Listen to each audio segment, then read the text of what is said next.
Good morning, good afternoon, good evening, everyone. I'd like to welcome all of you to this webinar that is hosted jointly between TAPOL, awasMIFEE, and GRAIN. Thank you all for joining us today. I'm Kartini Samon from GRAIN, and I will be your moderator for the session today. So today this particular session will highlight food estate, the massive agro-industrial plantation, which the Indonesian government has planned since 1990s with several failed attempts actually over the last decade. In March 2020, several new food estates were planned again across Indonesia, which were at least publicly intended to address at that time a predicted food supply crisis caused by the COVID-19 pandemic. Based on TAPOL and awasMIFEE's research over the last 2 years, there are 2 reports have been published. One called Pandemic Power Grabs, Who Benefits from Food Estate in West Papua, and the Military Roles in Food Estate Plans. We will explore why food estates are being set up, who stands to gain from their rollout, and compare how it is implemented with other large-scale land acquisitions that happen in other parts of the world. The increasing involvement of military is also an indicative of a worrying trend of the role of the armed forces in land grab that sees food as a high-value commodities, which echoes not only in Indonesia, but across the world. Before we start, there will be a short video to kick us to start the session, and I'll hand it over to my colleague Irfan to play the video. Irfan, if you can play the short video to kick us start. Thank you.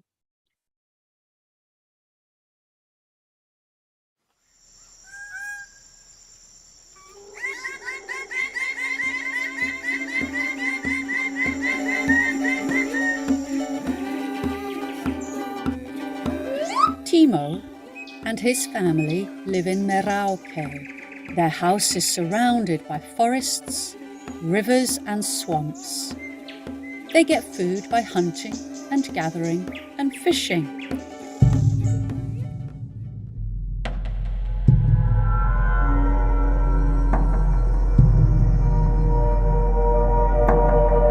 When the COVID-19 pandemic began in 2020, many countries made their populations live under lockdown.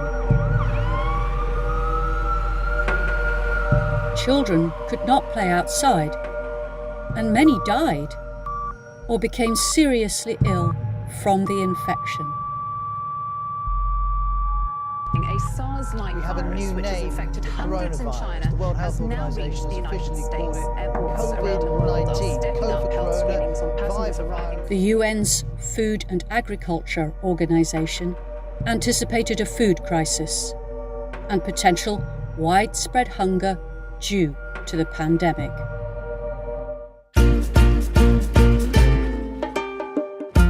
The Indonesian government, under President Joko Widodo, quickly responded to this threat with the idea of food estates. This resurrected an older idea of massive agro-industrial plantations designed to help Indonesia achieve food security. Several areas were to be developed, including in Papua, where Timo and his family lived. Even before food estates were dreamt up by the Indonesian government, many indigenous Papuan forests had already been cut down by logging and palm oil companies. The government gave them licenses on the pretext that they were for the public good. President Widodo invited his defense minister, Prabowo Subianto, to take the lead on food estates, and other ministers indicated that forests could be sacrificed for the government's development policies. Environmental safeguards were weakened to pave the way for food estates. The Ministry of Defence established its own company, PT Agrinas, owned by two cooperatives, which were in turn controlled by the Ministry of Defence. The Ministry of Defence plans to recruit local young people to take part in military training as reservists. After receiving training, young people will be placed back into areas where food estates are established, increasing the possibility of horizontal conflict. It's 2023, and Timo and his family still have some forest left to forage and hunt in. But behind the forest is a military outpost protecting companies working in the area. On the pretext of stopping conflict, the militarization of the land of Papua deepens, with military involvement in illegal logging and mining activities.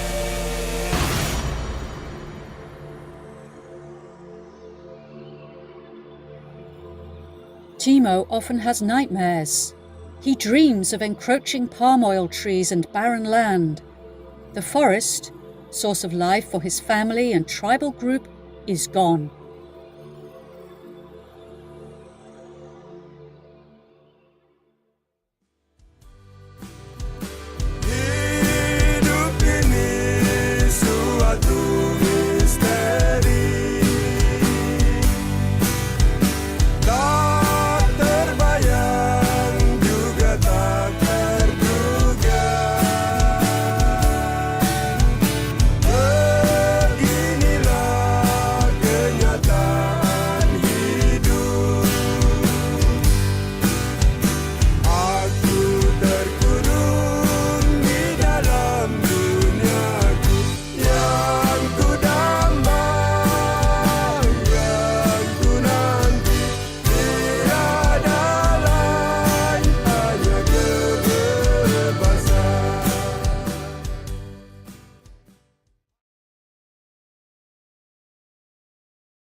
Thank you, Irfan. And as we see in the video, the aim of our discussions today is also to launch the report based on of that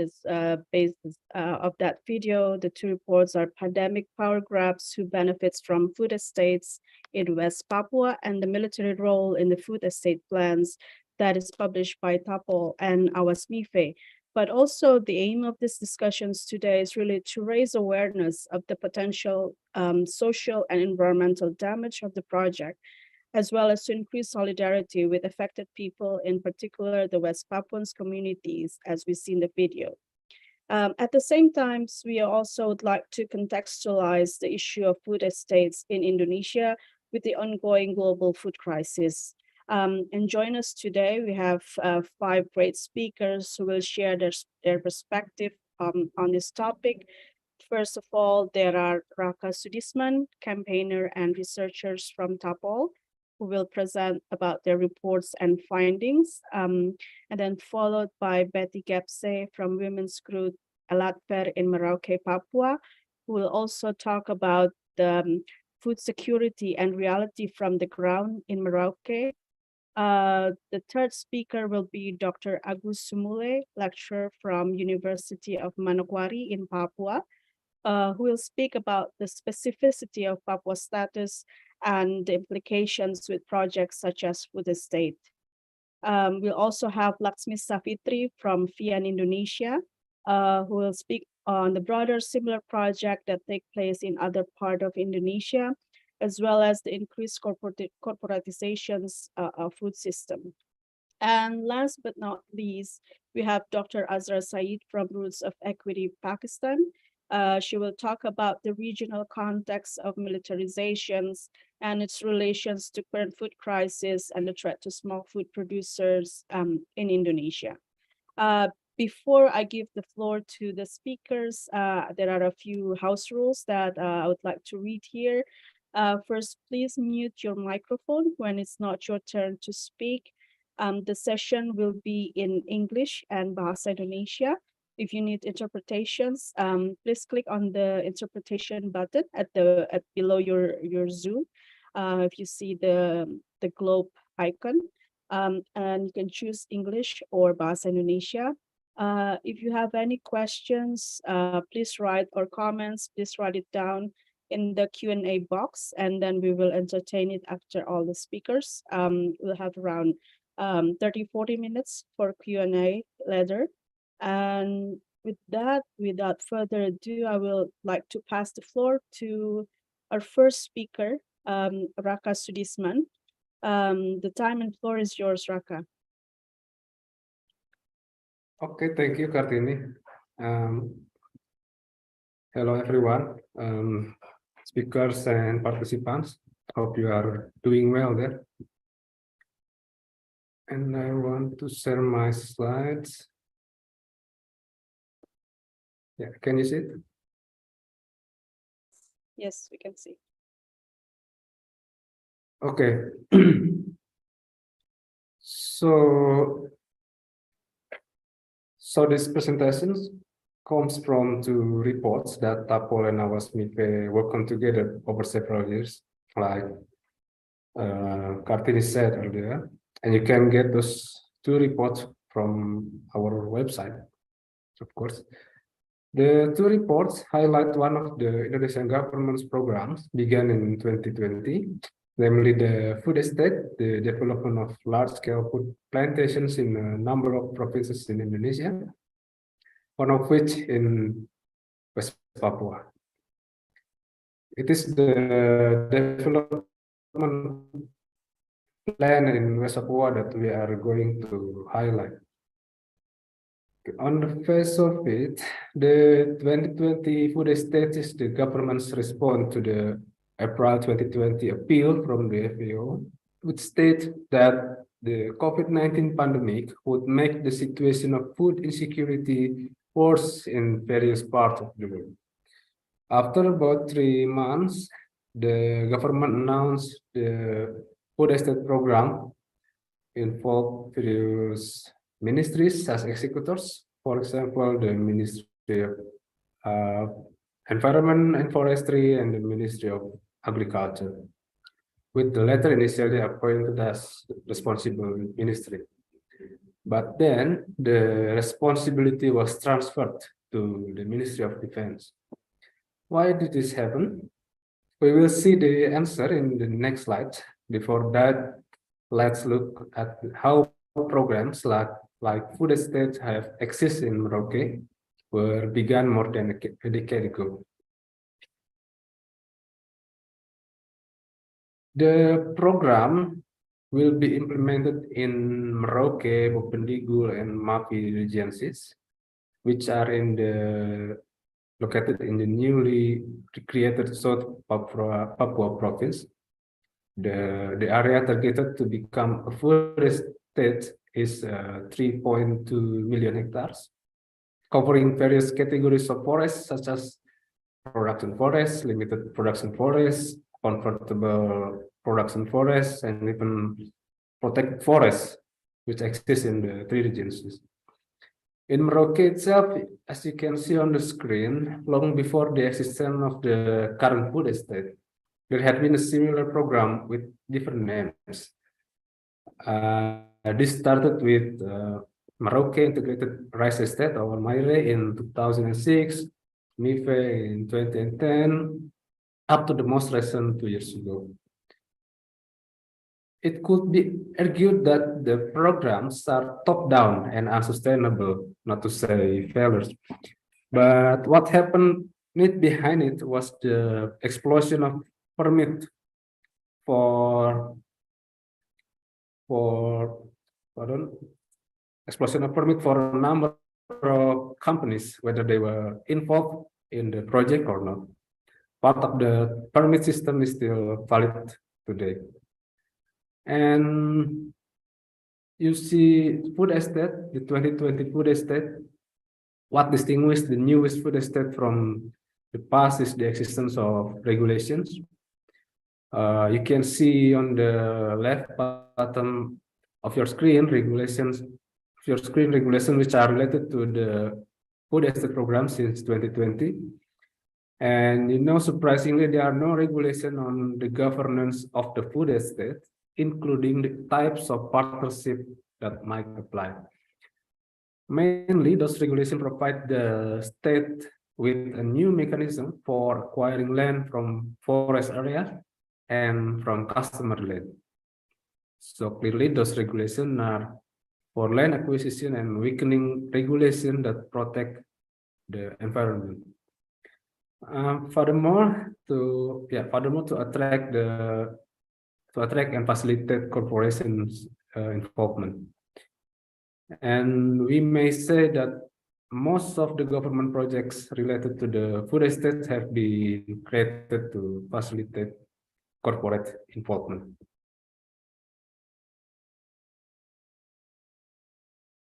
Earlier, I asked why has the Ministry of Defense now got responsibility for the program?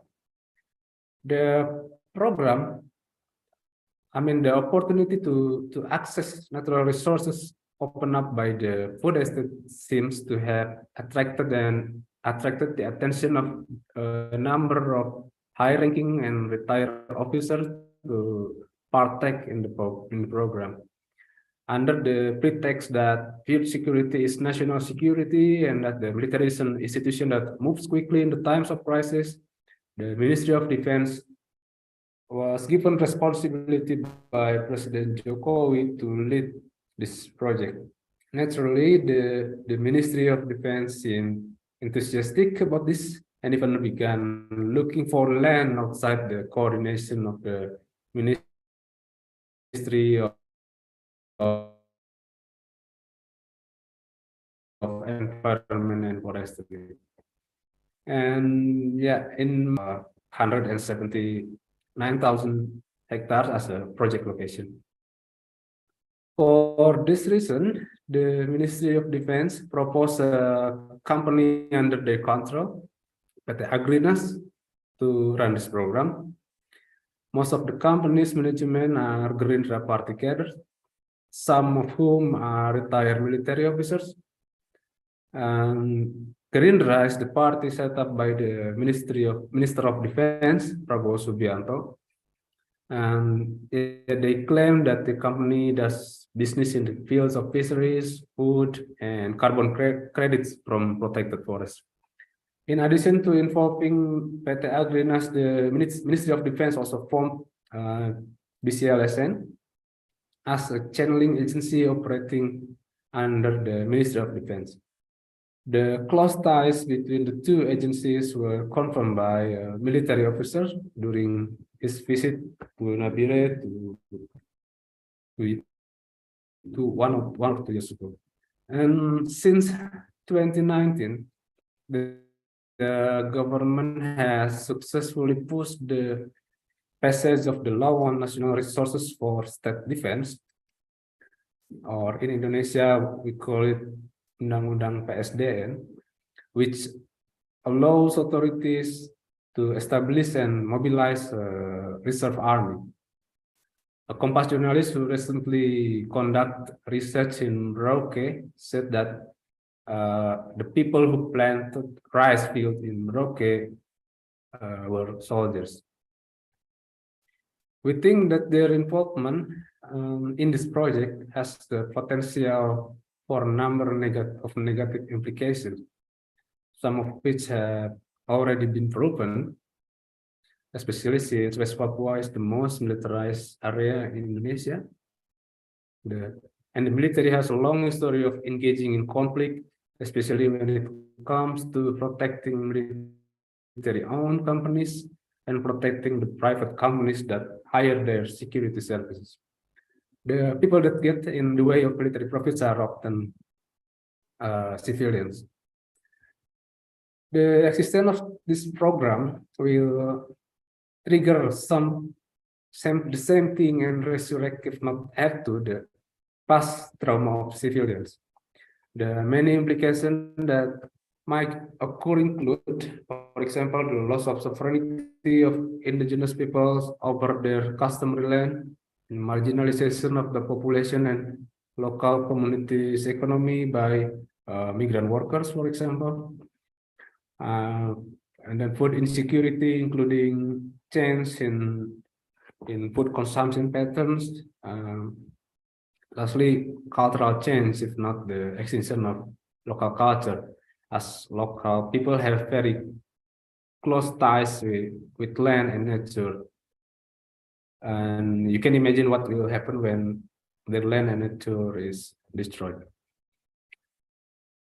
So in closing this session, through this report, we would like to say, given that the government's approach to making this food estate project follow previous projects which failed top down without substantial consultation and have caused long damage. So we think the government should stop issuing new license and reverse existing permits which damage the environment and society. And the government should always put forward the principle of FPIC in consultation with indigenous peoples. For all this time, those principles have been violated, if not read. And the government must withdraw and evaluate the presence of the military in West Papua and their involvement in the non-military world, including this food estate. The presence contradict the new approach being taught by the government so far. As mentioned in the previous slide, the presence has sparked many conflicts and resulted in many civilian casualties. If the government wants to change the treatment to West Papua people, so yeah, withdraw the military from there. And of course, as well as complete military reforms in Indonesia that could prevent the military from interfering in everyday life, including the business sector and society's economy. That is, if the government doesn't want to eradicate the ideals of reformasi, the reform process began after the end of the military dictatorship. Lastly, the step that needs to be taken also by the government is to recognize indigenous people's land rights, which have been so far unrecognized and even ignored. And yeah, the food problem will be better resolved by giving local people sovereignty over their land, as well as easy access to other means of production and access to markets. So what will happen, not just food, what will happen is food sovereignty, not just food security. Yeah, what is the meaning of this program aimed at realizing food security if the local people instead suffer because they experience food insecurity and difficult to fulfilling their right to food? That's all, Kartini. Thank you very much. Over to you. Thank you very much for the presentations, Raka. And as you all see in the presentations, also that the top-down agriculture project have been happening for more than 15 years in Papua in particular. So it also brings a lot of implications to the people and environment in the area. And we will hear from the second speaker, Betty Gepse, who will share with us their experience on the ground, how the situations and what are the implications of this over 15 years of the top-down agriculture projects and regulations. On top of that, the militarizations that occurred in West Papua. Kak Betty, saya persilahkan waktu dan tempat. Baik, selamat sore jelang malam waktu Papua. Pertama-tama saya sampaikan banyak terima kasih untuk proses hari ini. Sebagai informasi bahwa ketika kita bicara soal food estate, ini pemahaman atau pengertian dari kata food estate ini hanya untuk kalangan-kalangan tertentu. Jadi berdasarkan pendekatan kepada masyarakat, ketika bicara food estate,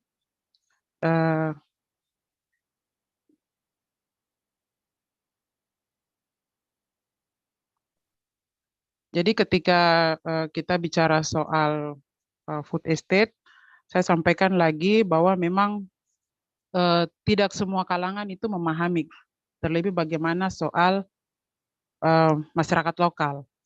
Jadi dari pengamatan kita selama ini, terlebih saya bercerita dengan beberapa teman-teman, pengamatan kami memang ada dua program di sini, yaitu pertanian dan juga perikanan. Mereka kurang lebih baru untuk perikanan baru beberapa pendataan saja, menciptakan petani atau nelayan. Tetapi kalau untuk program pertanian itu ada untuk program penanaman jagung, singkong, dan juga untuk padi. Nah, dalam informasi yang ketika saya coba diskusi dengan bertanya-tanya ya dengan ada beberapa teman yang terlibat aktif dalam proses itu, mereka sampaikan seperti begini. Jadi memang mereka di-backup oleh intelijen, yang memang langsung tingkat koordinasinya dari pusat sampai di tingkat daerah. Jadi segala sesuatu yang dilakukan itu berdasarkan pantauan intelijen. Jadi dalam hal ini kita semua tahu Badan Intelijen Negara. Jadi ketika duduk bercerita dengan teman-teman, mereka sampaikan informasi yang keluar itu adalah ada berita yang mengatakan ada pembukaan lahan, lalu juga terkait dengan pembukaan lahan baru, lalu pembersihan dan lain sebagainya. Tetapi informasi yang saya temukan justru bukan pembukaan lahan baru, tetapi menggunakan lahan-lahan yang terlantar, istilahnya sudah tidak terpakai dari sawah, jadi diganti dengan untuk, karena ini kejar target. Belum ada dana yang turun, tapi mereka upayakan supaya segera dana diturunkan dari pusat. Jadi lahan-lahan yang tidur itu, yang dari sawah awalnya diperuntukkan untuk proses penanaman jagung. Sehingga dipublikasikan keluar itu bahwa ada pembukaan lahan dan sebagainya. Dan yang berikut juga yang terlibat dari teman-teman sampaikan bahwa ada pencapaian-pencapaian lain, bahwa sudah ada petani Papua yang sudah berhasil. Nah, pertanyaan kami adalah indikator keberhasilan ini diukur dari metode apa atau kacamata apa? Apakah petani Papua yang bekerja ini, entah itu petani jagung, singkong, dan lain sebagainya ini, keberhasilannya itu apakah mereka bekerja di atas lahannya sendiri atau bekerja di lahan orang? Dan keberhasilan itu diukur apakah ketika suplai jagung itu keluar dengan yang jumlah bertonton, ataukah kembali lagi internal mereka, keberhasilan itu diukur dari apa? Namun itu yang belum menjadi pantauan kami. Terus juga memang ketika saya dengan teman, kita coba pendekatan ke PTSP, perizinan, disampaikan oleh Kepala Dinas bahwa karena ini isunya kan untuk ketahanan pangan, mengatasi krisis pangan di Merauke.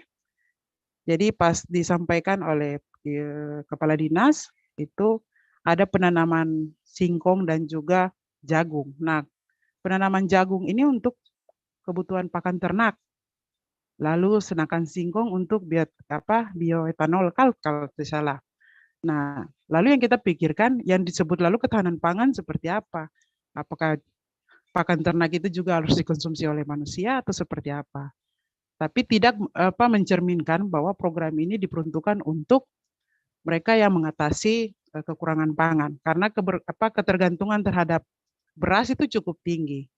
Karena dari hasil pendampingan selama ini, konsumsi beras di kampung-kampung itu atau nasi itu cukup tinggi.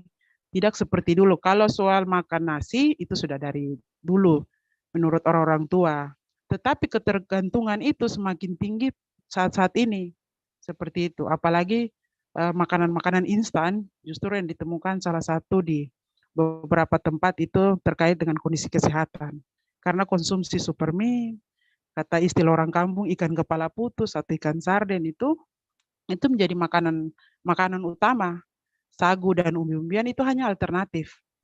Ketika uang tidak ada untuk beli beras, atau kita tidak jual sagu, berarti kita tidak bisa dapat beras. Kita jual pisang untuk kita beli pisang goreng. Nah, hal-hal seperti ini yang menjadi miris saat ini. Ini bukan hanya terjadi di kampung-kampung, tetapi juga kondisi ini terjadi di kota. Bagaimana masyarakat OAP harus ketergantungannya sangat tinggi terhadap padi.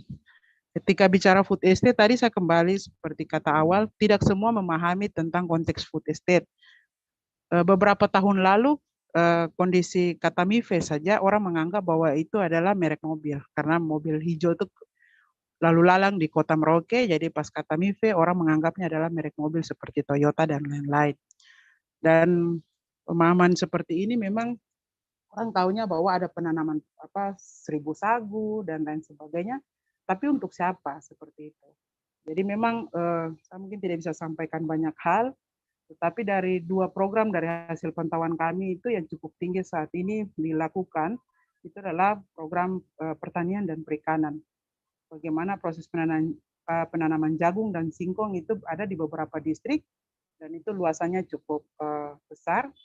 Tetapi untuk ketika bicara dengan masyarakat, yang untuk memenuhi kebutuhan pangan ini yang mana? Karena dari informasi yang kita dapat itu untuk kebutuhan lainnya, bukan untuk kebutuhan pangan, memenuhi pangan khusus untuk masyarakat lokal.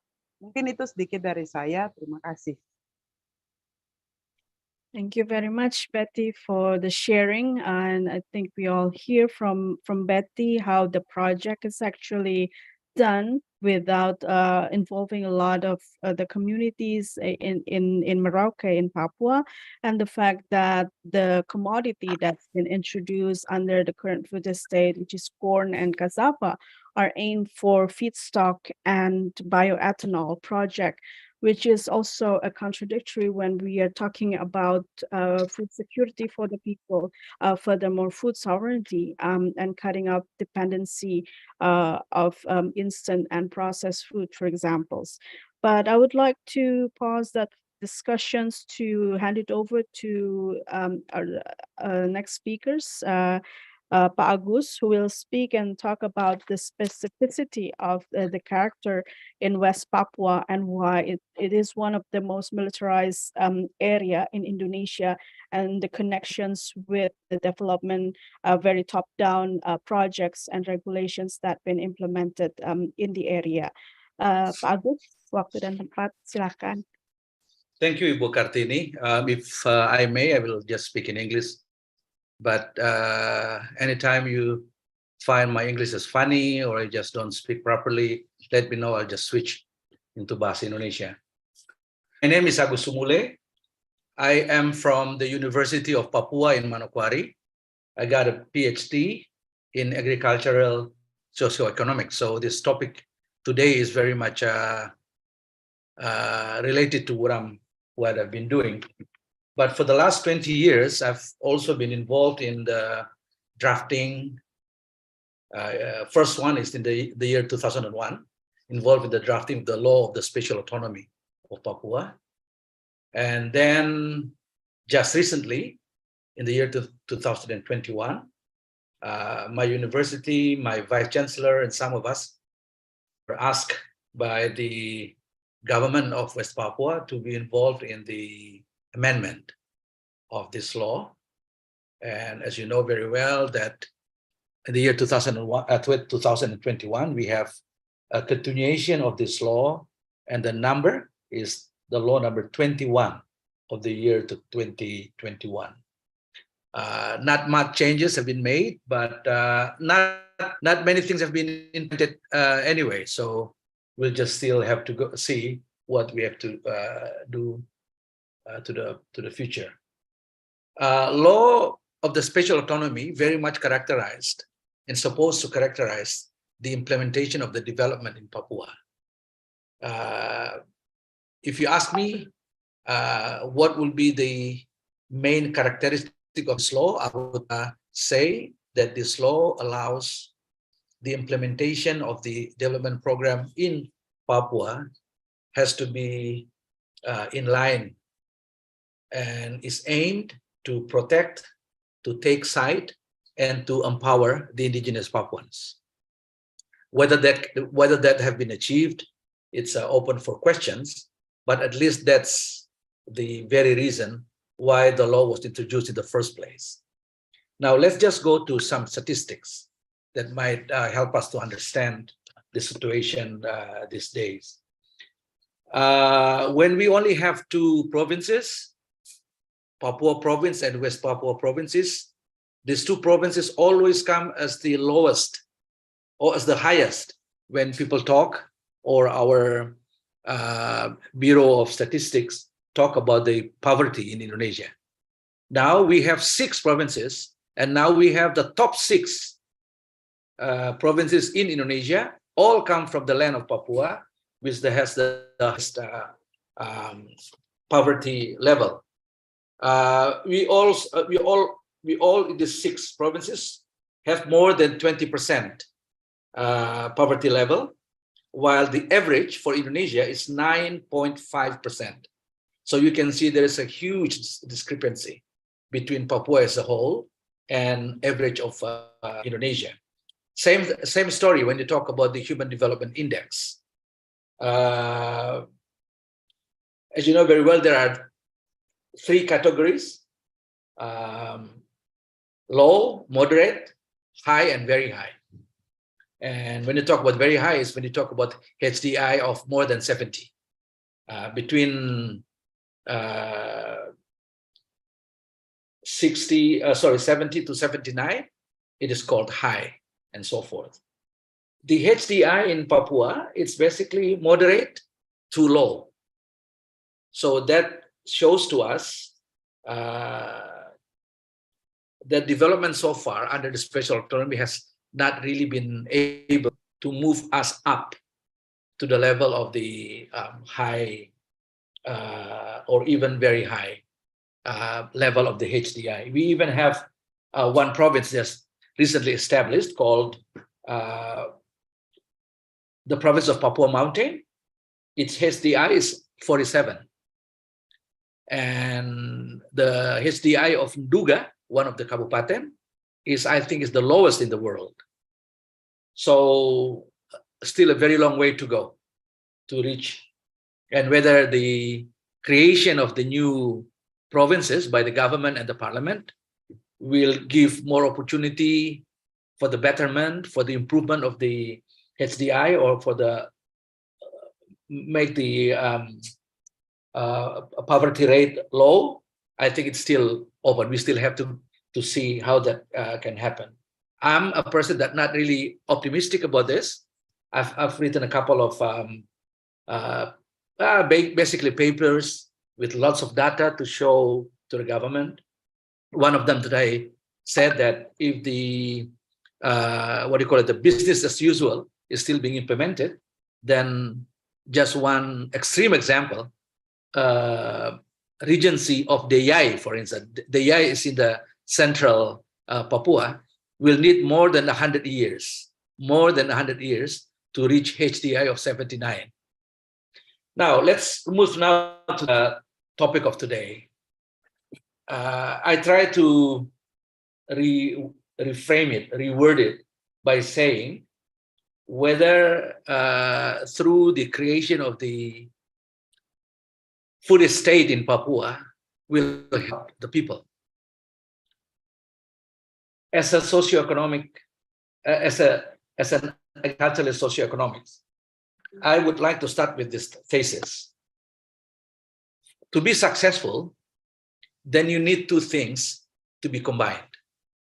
For the food estate in Papua to be successful, you need these 2 things to be combined. First, of course, the nature conservation, and the second one is the prosperity of the indigenous people. One of them is not met, then I think we failed, and we failed really greatly. That's the reason why I believe very much that we should start with understanding who is the landowner. A couple of years back, I wrote in a newspaper, Jakarta-based newspaper, the Jakarta Post. The title was "People as the Landowner." I think so far we don't recognize that. Even though there is already a decree issued by the Constitutional Court of Indonesia in the year 2012, if I'm not mistaken, the request number 35, the court recognizes, even the court deleted the word state in the word, of the state forest. The word state, when you talk about the forest owned by the people, in the previous definition, it is called state forest in the area of the people. Now the definition is changed.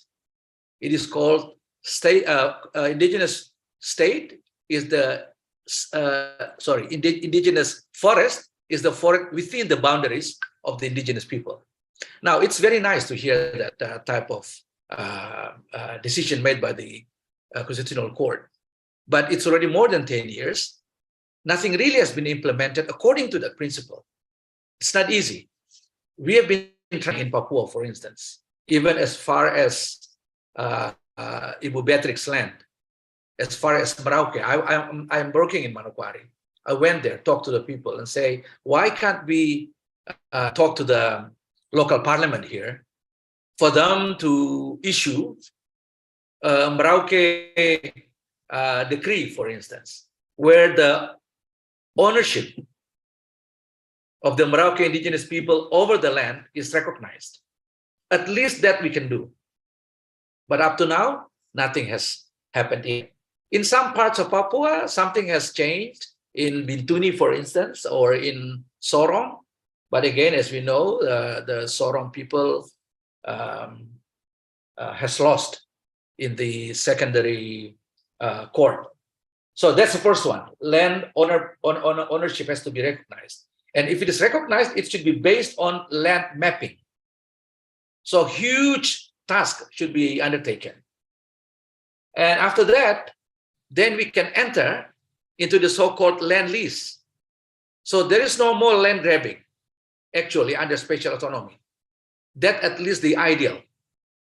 Because if the people own the land, then they are in the position to negotiate with whoever comes from outside, including the investors, so that there will be a land lease. And the money, fourth one, the money that they receive from the land lease should be treated as a trust fund. And under a new Papua law, there is a clause about trust fund. So I think that's what I would like just to put for the time being forward. If there is any questions that would like to be asked, especially in relation to the real implementation of the principles that I just made, we can discuss about that. Thank you, Ibu.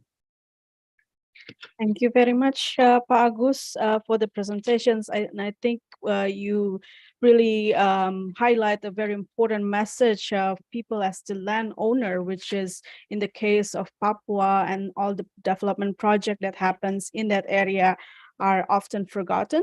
And we see how the efforts to set up special autonomy law back in 2001 to take side of the indigenous Papua, and those are the initial ideas. And the start of all this top-down agriculture project, for example, with the MIRE that happened in 2006, show there are inconsistency actually within those regulations. But I think I will pass this to Mbak Laksmi from FIAN Indonesia. We'll also share a broader discussions on how the regulations and the projects that set up for food estate, not just in West Papua, but also throughout Indonesia, is actually sort of further strengthening the corporatizations of food systems and taking away the land from the people, as well as the resources, natural resources. Mbak Laksmi, the floor is yours. Ya, terima kasih Kartini. salam buat semua yang hadir di sini. Saya akan langsung share screen.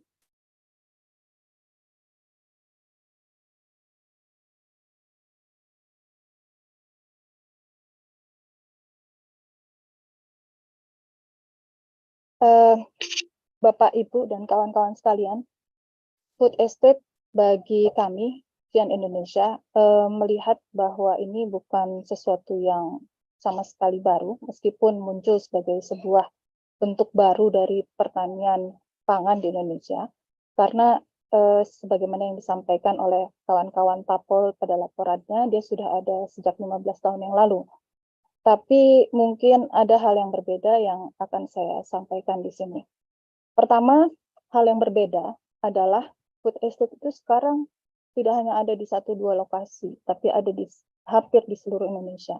Paling tidak ada 48 kota dan kabupaten yang sekarang menggunakan kata food estate ataupun kata-kata lain yang disebut sebagai lumbung pangan nasional, misalnya kawasan pangan nasional, kawasan sentra produksi pertanian, yang semuanya itu dilegitimasi atau dilegalisasi oleh berbagai macam peraturan presiden, peraturan menteri, sampai dengan yang terakhir adalah Rencana Pembangunan Jangka Menengah Nasional 2020-2024 yang direvisi pasca pandemi.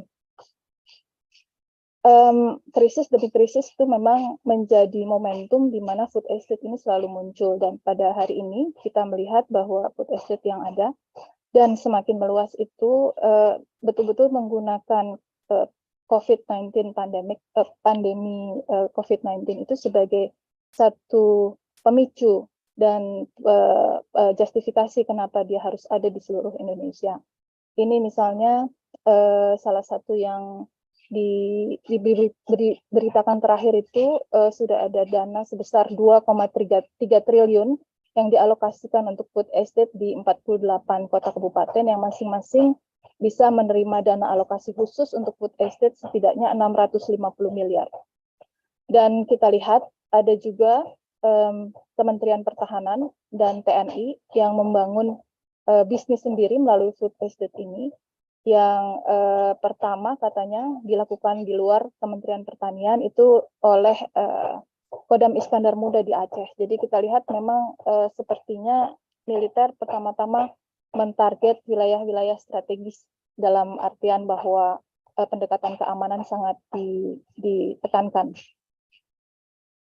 Seperti yang saya sampaikan terdahulu, kenapa dia kemudian tidak terlalu baru tapi juga mengandung kebaruan. Kita tahu bahwa di masa Orde Baru dari tahun 70 sampai 90 yang selalu didengungkan itu adalah swasembada pangan. Karena tentu saja ini dasar dari kebijakan atau politik ekonomi Soeharto pada masa itu adalah pembangunanisme. Kemudian kondisi ini berubah. Pada saat itu yang menjadi target dari revolusi hijau itu adalah petani kecil. Tapi kemudian di penghujung Orde Baru memang berubah menjadi ekstensifikasi di mana lahan gambut itu dicoba untuk dibudidayakan menjadi lahan padi. Dan orientasi penanaman tanaman pangan ini mulai keluar Jawa dengan proyek transmigrasi. Kemudian di tahun 2007-2008 ketika krisis pangan, energi, dan krisis finansial melanda dunia, Indonesia melihat bahwa ini adalah satu peluang untuk memanfaatkan krisis menjadi bisnis. Dan pada saat itulah perkebunan pangan, jadi pertanian padi di skala petani kecil itu berubah menjadi konsolidasi lahan skala luas untuk menjadi perkebunan tanaman pangan di berbagai tempat di luar Jawa. Dan pada saat yang sama ketika permintaan di tingkat global itu bukan hanya permintaan pangan tapi juga permintaan energi, tanaman-tanaman yang berpotensi untuk menjadi energi terbarukan itu sebetulnya juga adalah tanaman pangan, jadi bisa diproduksi bersamaan gitu dengan dalam skala luas.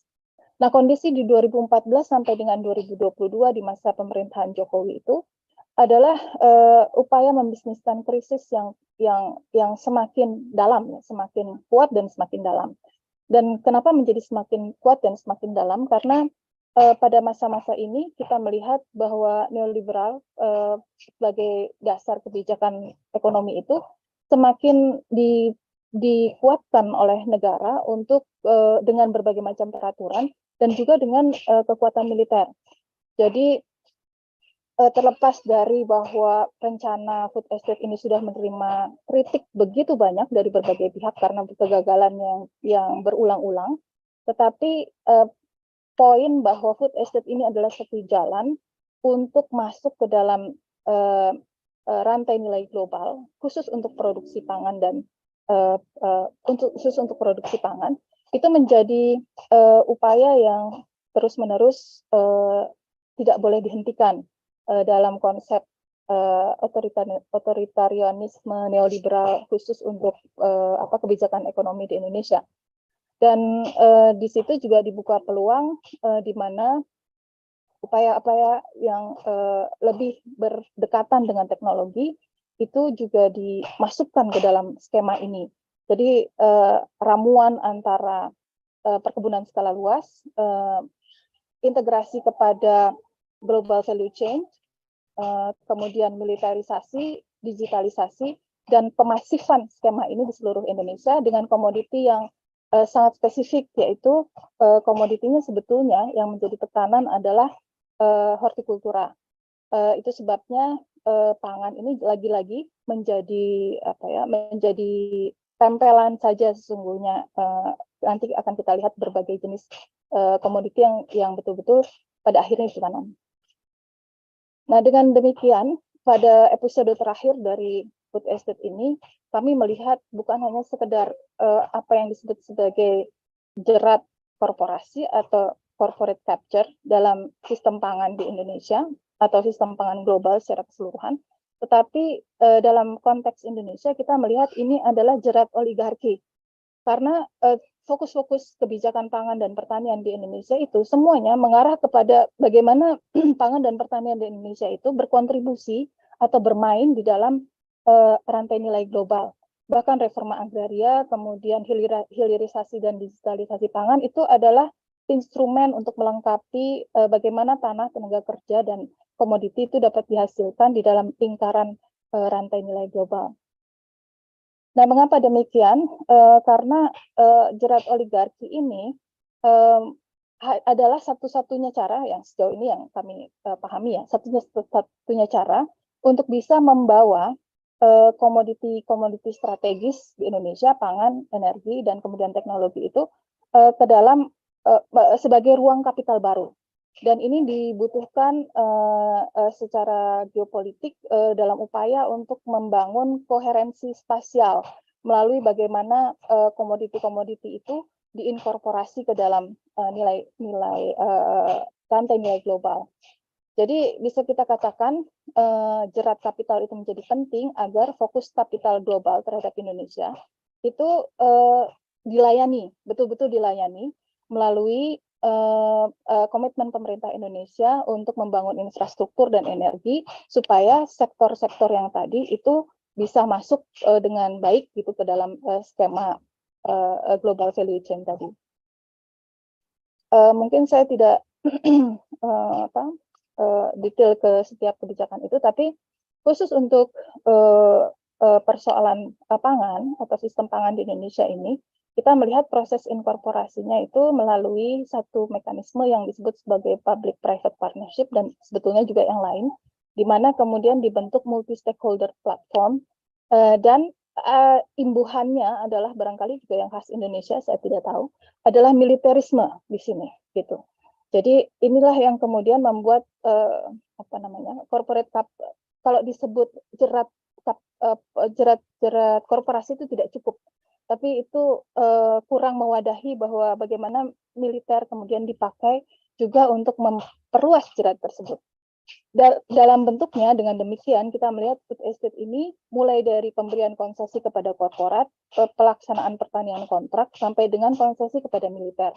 Dan semua itu memastikan perampasan kontrol atas tanah, tenaga kerja, dan tanaman atau komoditas. Salah satu yang paling penting kita pahami adalah bagaimana multi-stakeholderisme itu terbentuk. Dan mekanisme yang paling nyata adalah munculnya apa yang disebut sebagai Grow Asia ini. Grow Asia itu adalah satu platform yang dibangun dengan anggota-anggotanya itu berbagai negara dan juga representasi dari bisnis dan dari masyarakat sipil, bahkan katanya dari petani dan juga dari donor, dan inilah yang mewarnai World Economic Forum yang lalu dan membuat satu gebrakan atau gerakan yang memutarbalikan bagaimana pangan dipandang sebagai sebuah upaya untuk mempertahankan hidup menjadi pangan dipandang sebagai satu upaya untuk penguasaan global value chain tadi. Di Indonesia ini sebetulnya sudah terbentuk sejak 2015 di bawah naungan ASEAN Sekretariat, dan banyak perusahaan-perusahaan transnasional yang juga menjejakkan kaki di Indonesia dan sudah punya sejarah panjang menjadi pemain di bidang pangan seperti Indofood, Cargill, dan seterusnya menjadi bagian dari ini. Dan yang terakhir barangkali poin penting di mana titik masuk itu kemudian diformalisasi, jadi Agro ini dan cara dia bermain di dalam bisnis pangan di Indonesia itu diformalisasi melalui satu event yang disebut Jakarta Food Security Summit. Yang ditawarkan itu adalah satu konsep yang disebut inclusive closed loop, tapi pada sesungguhnya pada prakteknya yang dibayangkan oleh Kadin itu adalah atau Kamar Dagang di Indonesia ini adalah model seperti inti dan plasma di dalam produksi pangan. Nah, itu bukan omong kosong, karena kemudian langsung diterapkan di food estate di Sumatera Utara, di mana Indofood dan East West Indonesia sebagai pemasok bibit dan Indofood sebagai pemasok dan pembeli kentang itu langsung terlibat di dalam food estate di Sumatera Utara. Namun demikian, ternyata ini tidak semudah seperti yang dibayangkan, meskipun kelihatannya menerapkan satu ide bahwa jika petani menanam langsung ada pasarnya itu adalah sesuatu yang bagus melalui pertanian kontrak. Pada kenyataannya tidak demikian, karena kemudian banyak petani yang keluar dari kontrak dengan berbagai macam alasan. Dan alasan utama mereka masuk ke dalam kontrak adalah pada saat sosialisasi. Kondisi sosialisasi itu selalu berada di dalam kondisi yang cukup intimidatif karena disertai oleh TNI dan militer, TNI dan polisi. Demikian pula yang terjadi di Kapuas, Gunung Mas, dan juga kami mencoba untuk membandingkan di lokasi Gunung Mas yang tidak masuk ke dalam lokasi food estate. Rata-rata semuanya ini memang menggunakan militer sebagai di dalam proses sosialisasi. Mereka disebut sebagai tim cetak sawah, dan terbukti bahwa apa yang disebut sebagai pertanian kontrak sebagai jalan untuk membangun hubungan yang setara dengan petani, mengangkat petani, memodernisasi dan seterusnya, itu di lapangan tidak terjadi. Jadi pertama tidak ada ground check sebetulnya status penguasaan dan pemilikan tanah, sehingga semua main hantam. Jadi ada lahan-lahan yang sudah bersertifikat bahkan tidak diganti rugi, termasuk yang sudah ada tanaman produktif itu juga rusak karena langsung dibersihkan tanpa ada ganti rugi, dan itu sudah disampaikan di awal. Dan rata-rata petani yang mendaftar menjadi petani food estate ini mereka mendaftar karena membayangkan lahannya masih luas, jadi lahan yang ada itu bisa dimanfaatkan, lahan yang ada dan menganggur itu bisa dimanfaatkan, tapi pada kenyataannya lahan yang diambil adalah lahan yang produktif. Nah, itu banyak sekali terjadi baik di Kapuas maupun di Gunung Mas, dan pada akhirnya semua ini menjadi proyek-proyek yang terhenti dan tidak berjalan lagi.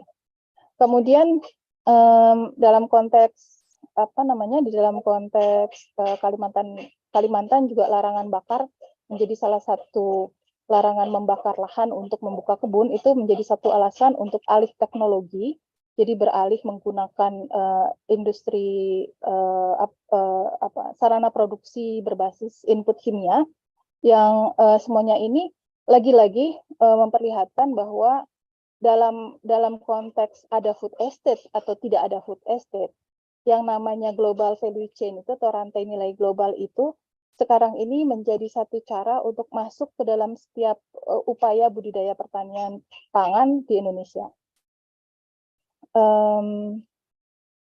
Mohon maaf ini tadi agak freeze, saya coba lagi. Oke. Sebetulnya tinggal sedikit sekali. Maaf, Kartini, soal teknis. Saya coba dari awal lagi.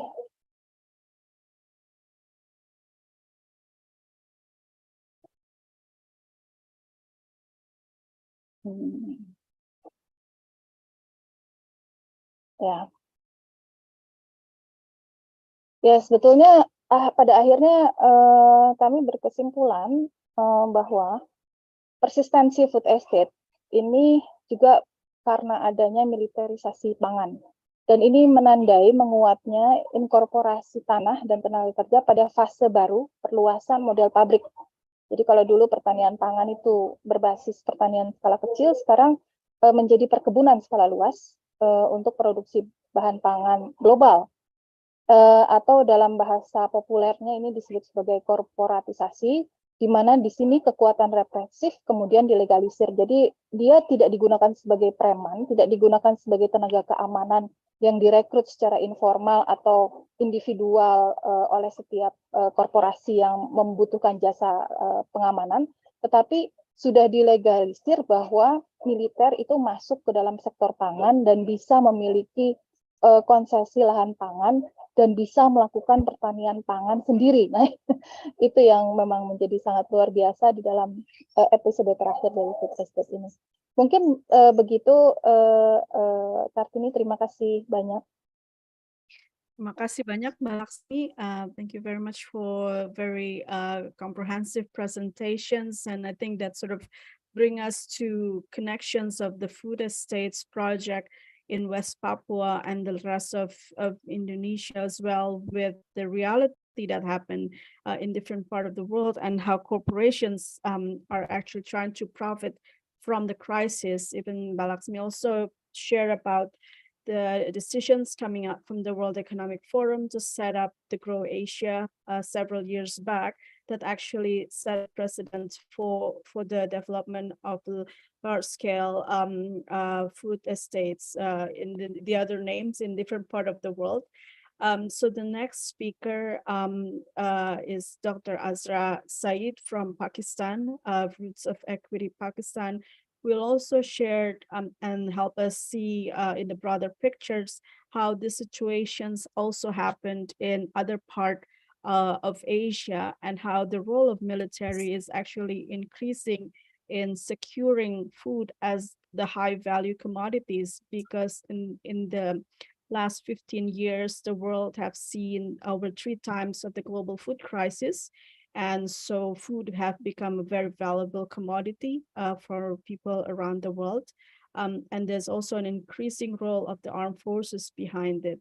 I'll give the floor and time to Azra to share her presentations. The floor and time is yours, Azra. Thank you, Kartini. Thank you very much. I hope everybody can hear me. Yes, we can hear you well. Okay. Well, thank you very much for many excellent presentations, and I really learned a lot. It was not a surprise to hear what was being said, because it's a model that is now rampant across the world, not only in Asia, but across. In Pakistan, we generally call it imperialism. And we see more and more imperialist policies in food and agriculture in our countries. And I have a number of issues to which I would like to share I only have 10 minutes, so I hope I will be able to use the time to make all my points. So from our perspective, we believe that militarization and food security issues need to be looked at from a range of lenses. So, for example, we could look at Pakistan, we could look at Afghanistan, Ukraine, and recently there is a new formation called I2U2. And so I will kind of focus more on Pakistan for a moment and then just touch on the other issues to show how militarization is such a big player, and the forces behind militarization are a big player in taking over our food and agriculture resources. The perspective is that we could raise different levels of concerns that food rights groups, especially those engaged in the struggle of food sovereignty, could take it up. So CPEC, which is the China-Pakistan Economic Corridor, CPEC, as it is more commonly known, is a multi-billion investment project, a flagship project of the Chinese Belt and Road Initiative, which is, I think, very well known by now. So under the CPEC project, China is actually looking at a whole range of issues which are much broader than the focus of this webinar. But I will just look at the agriculture sector in the country. And China is very, very insecure with respect to food production. It has basically degraded a lot of its own land and is now looking for other countries, other lands from where it can secure the food security of its people. With respect to CPEC, according to a report of the State Bank of Pakistan, China in the crop sector in Pakistan is focusing on increasing use of modern machinery and synthetic fertilizers to enhance yields, and this is for Pakistan. It is also looking at food storage and processing zones that will be constructed to reduce post-harvest losses, and then also build cold storage stations and meat processing plants to enhance productivity of livestock and fisheries sector. Now, to do all this, the CPEC project is a very vast project in length and breadth of the country, but the jewel of the project, as China calls it, is the Gwadar project, which is a key port for Chinese political and economic purposes. This port is in a province called Balochistan, which is undergoing a similar kind of a political history as you were talking about West Papua, and the Balochi people are fighting for self-determination. It's a highly volatile situation in Pakistan, and in just last year, 3 Chinese were killed by a suicide bomber in Karachi, and Balochi militants took responsibility for it. They were freedom fighters, and they said, we are responsible for the suicide bombing. They really want the Chinese to quit Balochistan and Gwadar and leave.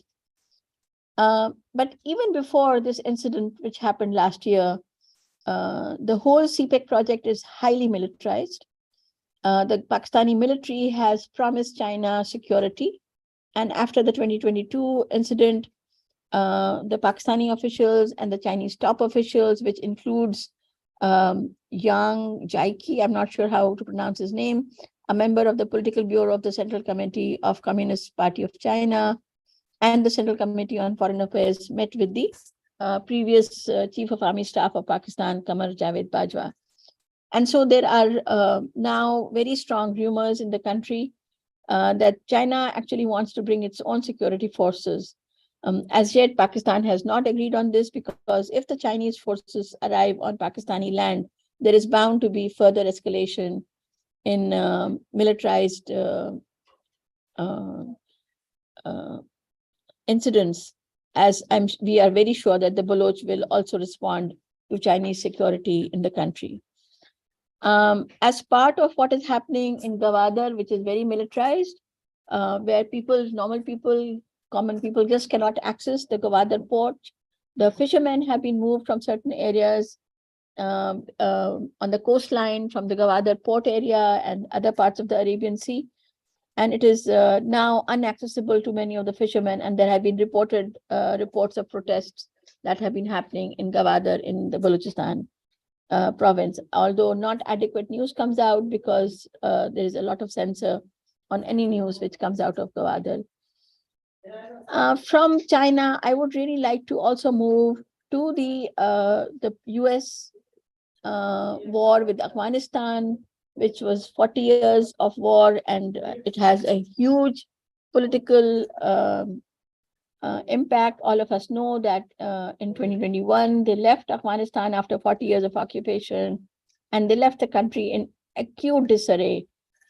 But in the years they were there, one of the things that they did was they changed the food laws and the seed laws of Afghanistan. Their whole context was to bring in imported seeds into Afghanistan, to have GE products in the country, and other forms of neoliberal laws which would suit the Americans rather than suit the Afghani population. And this, all of this happened as early as 2003. We all know that the occupation happened in the last months of 2001, right after 9/11. And now that the Americans have left, the US and the World Bank have stopped the Afghans from accessing their own central bank, and the Taliban are really stretched for cash. In the meanwhile, 55% of Afghans are facing severe hunger in currently terribly cold winter months. I come from Pakistan, and I know that in winter there is snow falling. There is no food. You cannot grow anything because the land is covered with snow, very hard snow. And so there is nothing in terms of food that can grow. The Human Rights Watch said last year in July, people have nothing to eat. You may not imagine it, but children are starving. The situation is dire, especially if you go to the villages. One family had lost 2 children, ages 5 and 2, and there is acute starvation in the last 2 months. So this is now in 2022, 2023 must be worse because winter has come. He said, the Human Rights Watch person said he knew that there was no shortage in food supplies. And the reason for the starvation was that people could not access the food because they had no money. So a functioning banking system is an immediate and crucial need to address humanitarian crisis. So this shows very clearly the hypocrisy of the United States, of the Western nations which talk about human rights, who talk about dignity of human life, but are willing to let children starve of no fault of their own. And this is a war of 40 years, which the Americans deliberately provoked. Similarly, in Pakistan, from 2008 to 2016, there was an intense confrontation between the Pakistan Army and the Taliban, and the United States gave more than 14.1 billion American dollars, of which nearly 6 billion was military aid. There was also another, apart from the $14 billion, there was another 13 billion US dollars aid for the Coalition Support Fund, which means that it was giving money to the Pakistani military to fight the so-called Taliban or whoever they were. But the Taliban are a creation of the Americans. So in the end, it is the people who suffer. And I have, this was the research which my organization did in the Taliban areas of Pakistan. And there was such dire stories. There was just so much pain and anger and displacement of people, of women, of children, that it is unbelievable. And that is the model which militarization will always bring with it. And why do they do that? It is just to give corporate control to their corporations over food and agriculture. In the years 2008 to 2016, the government of Pakistan changed major food laws in the country. There was the food standardization law, there was the pure food law, there was a whole range of therapeutic products which are highly expensive and were imported from various European and American countries into Pakistan. 7 corporations hold the therapeutic food market in hand, of which 6 are American and 1 is Swiss, which is Nestle. So Kellogg, Kraft Food, Campbell Soup, General Mills, all of them were given access to the Pakistani micronutrient, so-called therapeutic foods in the name of militarization, saying that the people are undernourished, they need to be given adequate food. So it was really, as we see in the case of Afghanistan, and that's why I brought in Afghanistan, if they were so concerned about people starving, why are nearly 20 million people being left to starve right now? And this was not the case when Pakistan was having its confrontation with the Taliban. Now, if you go to Ukraine, the US Agency for International Development, the USAID, and Bayer have announced a new donation of high quality vegetable seeds. I believe a lot of them are carrot seeds to Ukraine. And they're saying that they have access 25,000 farmer households and micro farmers with priority given to farmers in newly liberated areas. And Bayer will make further donations to the USAID's initiative called Agri-Ukraine to increase Ukraine's export and agriculture sector needs. We all know very well that this is not about Ukraine or the people who are in Ukraine suffering from the war between two imperialist powers, between Russia and the United States, with NATO forces. It's all really about corporate control of the sector. And food and agriculture seeds, genetically engineered seeds, are a key area. According to the report from USAID and Bayer, and I'm quoting this, the giving of seeds, they call this an important example of what can be accomplished when the private sector and the US government partner to maximize impact. So you can see they are quite clear about it. They want the private sector to prosper, and the war in Ukraine is now being used. Bayer is further investing $35 million American dollars to boost capacity of the company's seed processing facility in Ukraine as a part of its participation in the Agri-Ukraine project, and so on. I will, according to Agri-Ukraine, they will increase Ukrainian farmers' access to critical agriculture inputs, including seeds and fertilizers, equipment, and pesticides. All of this, we who fight for food sovereignty know that this is the chemical model of agriculture production is not what we are asking for. We are asking for agroecology.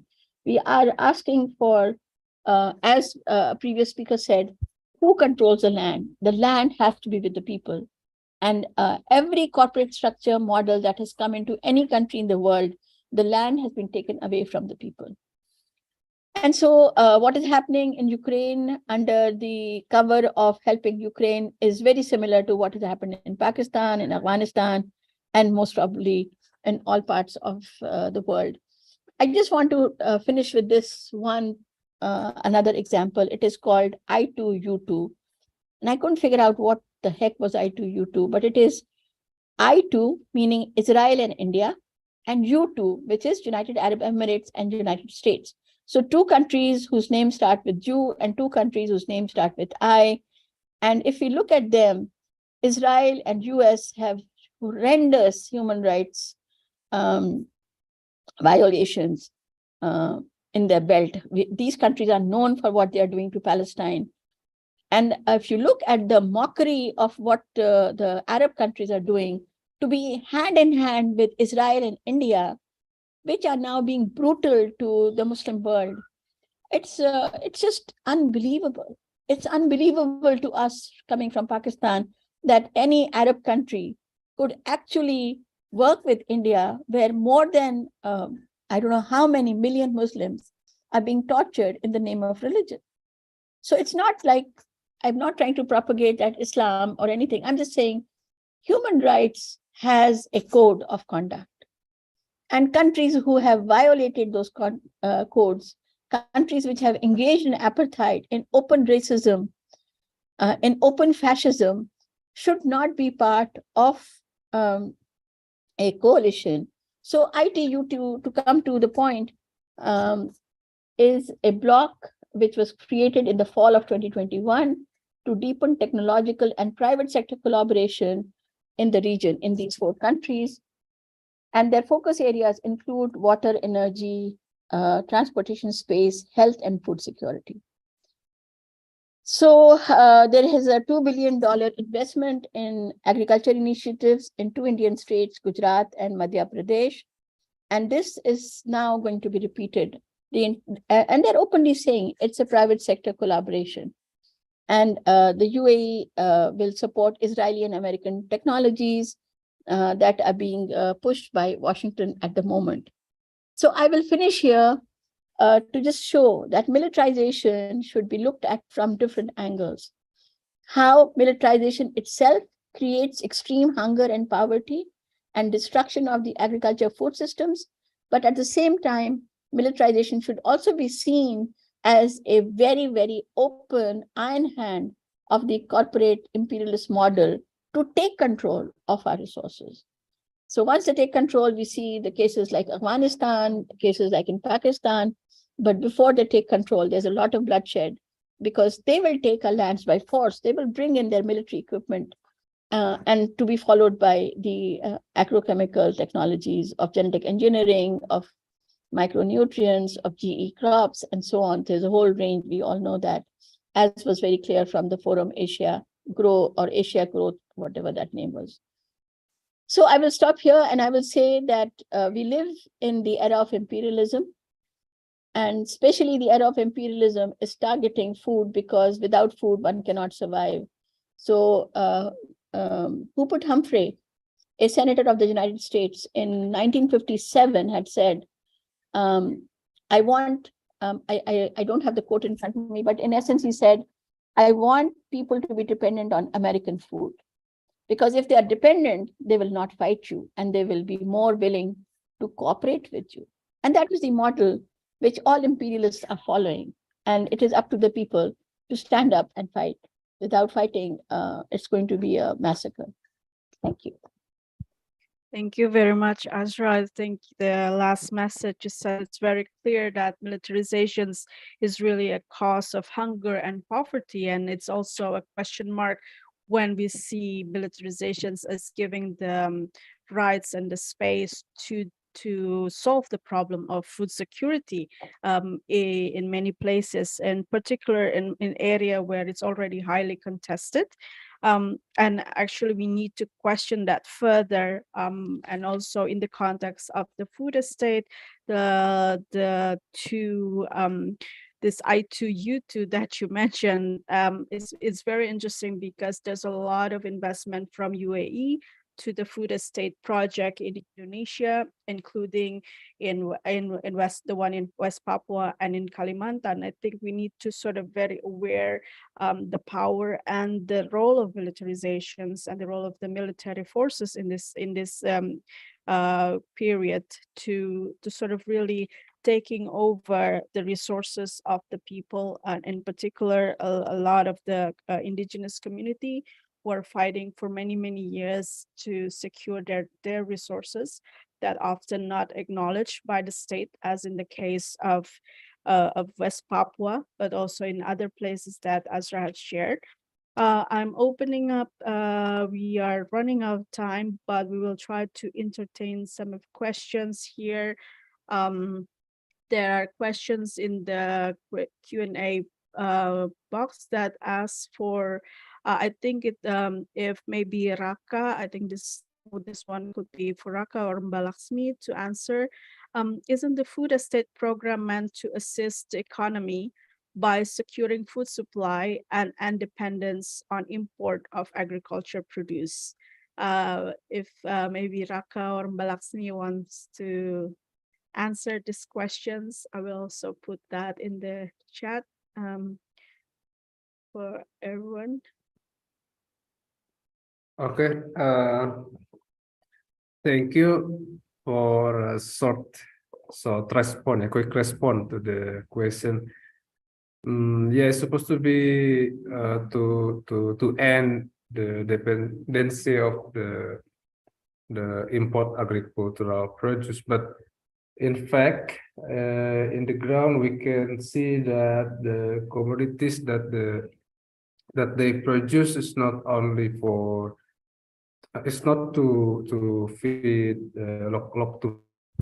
local people, but to export instead to export, and it's not only food. But I mean, it's not only for food, but as well as for like biofuel or for livestock and something like that. So yeah, we see different reality here in this food estate. Maybe Mbak Lasmi could explain more about this. Thank you. Baik, ya, terima kasih Raka dan Kartini.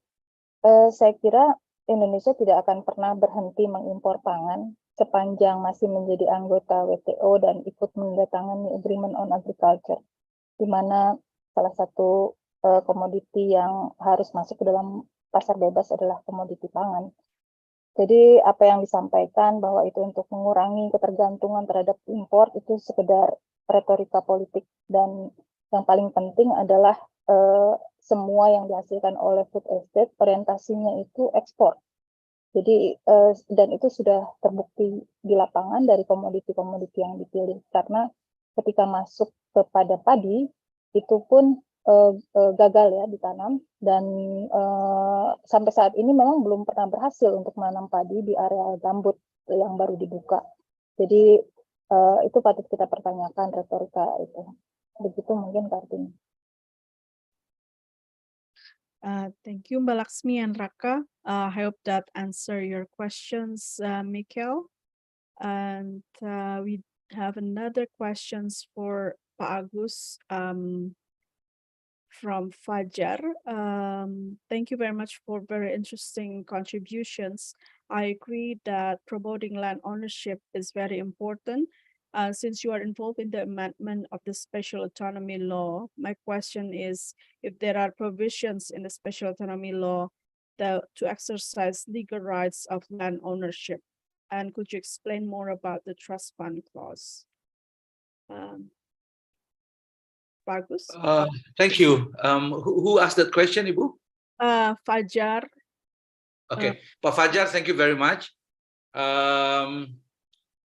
Yes, indeed, in the law of the special autonomy, for instance, there is a clause where people who considers that the land released in the past was not according to the people's will, people's willingness, or not according to the law, they are allowed to bring that case to the court.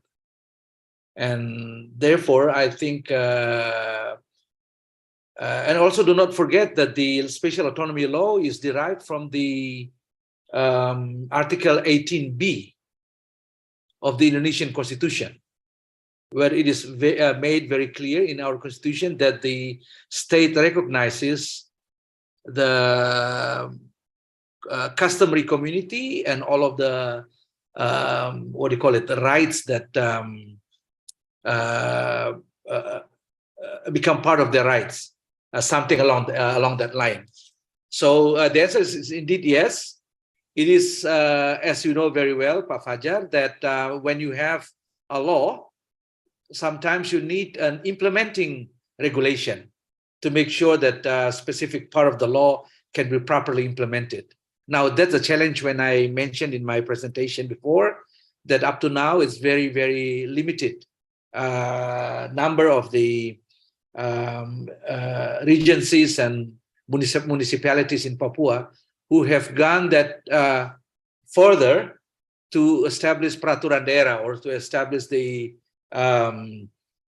what do you call it, the provincial regulation, for instance, or regency regulation, specifically to discuss or to regulate the land ownership, to recognize the ownership of the indigenous people over certain area of the land. I personally have been helping the Papua Customary Agency in Jayapura. They are helping the indigenous people in Waropen, for instance, one of the biggest site, if I may say that, in the northern part of Papua, which we hope that if that piece of legislation, because we tried to draft it and submit it to the parliament to be debated. That's one of our contribution, but so far we haven't really been successful to influence the member of the parliament in Waropen to really take action. Now, with regard of the trust fund, this is the concept. First, land has to be recognized. The indigenous people's ownership of the land has to be recognized. Secondly, once it's recognized, it has to be put into specific regulation, and then we hope it will be peraturan daerah. It will be the regulation of the provincial government or at the lower level. And once that become recognized legally, then they are in the position to negotiate with the people with one condition, that our indigenous people should also understand that the land is not only their land, but also the land of their children, their grandchildren, and therefore the money that they could that they would receive from the leasing of the land should not only be used for the current generation, but also for the generation to come. And the what do you call it? The most appropriate scheme for that type of arrangement is definitely has to be trust fund. Thank you, Ibu Kartini. Thank you, Pak Agus. That is from Ibu Fajar, actually, from. Oh, I'm sorry. Yeah. And oh, I understand. Yeah, Ibu Fajar. I know him. I know her very well. Hello, Ibu. Yeah. Thank you. And there's a follow-up questions, actually, or comments. I may say that she said that, can I conclude that the division in more province has diminished access to the court for claiming ownership? Can you say it again, Ibu? Can I conclude, like according to Ibu Fajar, can I conclude that the division in more provinces has diminished access to the court for claiming ownership? Oh yeah, of course. Yeah. And I think the situation will be much more complicated when one tribe is belong to different, different regencies or different provinces. Yes, I think I can also add that the fact that a lot of this indigenous people areas are communal areas that are far beyond the state regulations of land, and territory. So the importance of acknowledging communal land is also something that is often and still in many cases in Indonesia not acknowledged. And now with the whole process of trying to secure land tenure through digitalizations of land tenure in many parts of Indonesia have caused a lot more problems, because the digitalizations of land tenure doesn't acknowledge communal land, actually.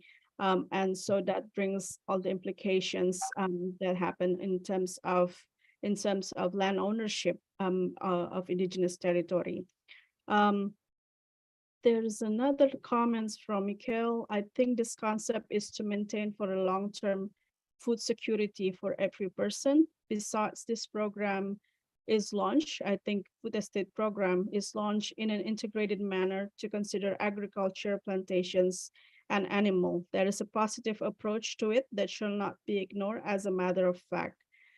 Yes, the intention is there, but the way that it's being implemented today, if I may answer to that, is actually what shows in also awasMIFEE presentations, the fact that in the case of Indonesia, many of the land that is being taken for the food estate project has not been through consent of the right holders or the land holders. Indigenous communities, and many of them even doesn't recognize when this project happened in that area. But maybe if there are other speakers would like to comment on this statement from Mikhail, I'll give just like one more comments to this. I don't know, maybe whom from the speakers would like to comment about that. Mbak Laksmi? Boleh ya. Persoalannya juga pada skala. skala dan pertaniannya itu sendiri. Jadi sudah banyak studi yang membuktikan bahwa skala pertanian, apalagi pertanian pangan, skala luas, itu memiliki efisiensi sosial yang sangat rendah. Dan skala pertanian skala kecil pertanian, itu justru memiliki produktivitas lebih tinggi dan keberagaman lebih tinggi dibandingkan dengan skala pertanian skala luas. Jadi, kalaupun food estate ini akan dilaksanakan dengan cara yang berkeadilan atau dengan cara yang memastikan bahwa hak asasi manusia itu diperhatikan, tetap ada persoalan dalam skala bagaimana tanaman, ternak dan komoditas lain itu diorganisir di dalam satu skala luas. Andai pun semuanya baik-baik saja begitu ya. Itu banyak studi yang sudah membuktikan hal itu. Thank you, Mbak Laksmi. I hope that answer your doubts and comments in the question and answer for Mikhail. I think we ran out of time right now. We very much appreciate all the speakers who share their knowledge, their thinking, also their research on the issue. This is definitely not the end of the discussions around food estate, because I know many groups are still working on the ground, either with the communities, also at the policy level, and trying to find ways of facing this big top-down agricultural policies that actually bring a lot of implications to the environment, as well as the food, the people, and access to food of the people who are living around the area of the particular project. So with that, also remind that in the chat above, I'll just post it again here. This is also, if you're interested to find out more of the research that TAPOL and awasMIFEE has been doing on the project for the last 2 years, you can read in their report. So with that, I would like to thank everyone for your time, and thank you everyone for joining us in this session today. I'll hand it over back to, I don't know, Irfan maybe, or friends from TAPOL, if you want to close the session, or we wrap it up here.